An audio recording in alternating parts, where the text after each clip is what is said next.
We have Mr. Shahab Khan, Associate Professor of International Relations from Bangladesh. He has been working in different South Asian strategic issues in Bangladesh and also other countries. So welcome to the program. Thank you. Shahab, now you have been working in regional issues of South Asia for several years in different capacities. Right. Now we talk about a lot of, we talk and hear about a lot of things about economical integration in South Asia. So how do you think, what is your evaluation about current status of integration? Well, regional integration is a long-term standing issue for South Asian development. Integration has two aspects. One is certainly the economic, Right. and economic comes with trade and investment. The other one is strategic and political. However, we believe that once we get into the economic integration issues, which is much more important for the region as a whole, because none of the countries in South Asia are now immune from what we call problems. Right. And most of the problems, those are arising in the 21st century, are more like collective, and more or less same.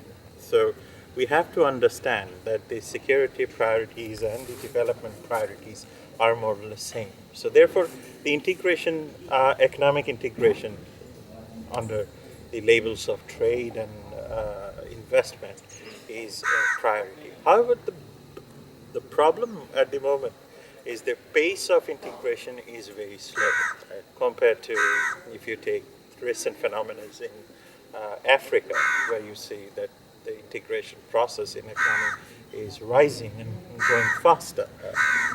And if you see the East Asia, 20% of their total GDP comes from regional economic activities, while you see South Asia is 2%, and that gives us a very poor picture. But that's my next question actually. Why when we are talking about communication for more than 20 or 30 years, now why with all these efforts and documentation and regional institutions, still this trade is, as you said, like less than 5%.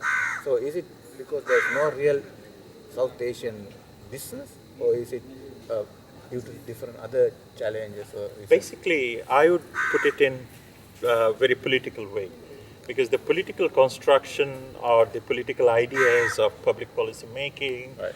or relationship, particularly the foreign relationship within the region, is extremely vulnerable and delicate as such. The political mindset is one issue. Then you have the bureaucracy to play a further role, which often acts as a hindrance to the process of regional cooperation in terms of economics. Now, one hand you have this political mindset, on the other hand you have the bureaucratic structure. But very interestingly, what we always forget, that look, the integration among the people is already there historically. Right. The Bangladeshis are closely connected to the Indians, Indians are closely connected to the Nepalese, Pakistanis are closely connected to the Indians and Bangladeshis and Sri Lankans. It's happening. But now, sorry, I want to disturb here because I want to ask you now.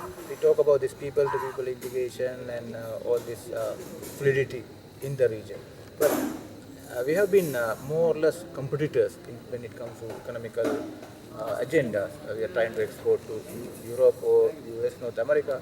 So, do you think there are economical opportunities to do things inside in the region? Of course. I mean, this is a huge market. And let's take the case of Bangladesh and India. These are both natural markets. Geography plays their role. I mean, the dice is being played by geographical location. Can India ignore Bangladesh's geographical position? Can Pakistan ignore Afghanistan's geographical position? So market is very much there. East Asia's success stories or European Union success stories is again the geography that binds us together. So what we have to understand that the geographical realities are there. So the political construction should understand that we cannot change our neighbors. So The moment we start thinking that we can change our neighbors, it's absolutely a ridiculous I see a idea. lot of optimism here. Absolutely. So now let's say that we have a economically integrated South Asia within next 20 years or so on. Now, then again the issue of strategic implications, security, talk about terrorism or smuggling. So what are the possible strategic implications of having an integrated South Asia? Number one is certainly your trade is going up, which means your resources are now increasingly becoming equally distributed. That creates basic necessity, that meets the basic demands. Like you have to have job, Right. you have to have certain security in your life. And how do you get it? Of course, that's the economy that plays the whole role. And once you empower people with the access to job, access to market, access to resources, eventually that strengthens your all democratic institutions and economic institutions. Right. Now we know everybody agrees that Bangladesh has played like a pioneering role in all integrating efforts. But what is Yes. as we think the future role of Bangladesh in any kind of economical integration? Bangladesh has always been a firm believer of multilateralism. Right. We believe the spirit of multilateralism is the core of regional development as a whole. Right. So therefore, I think Bangladesh has so far played a very strong role. It has coined the idea, mooted the idea of SAARC. It has been a member of a number of regional bodies.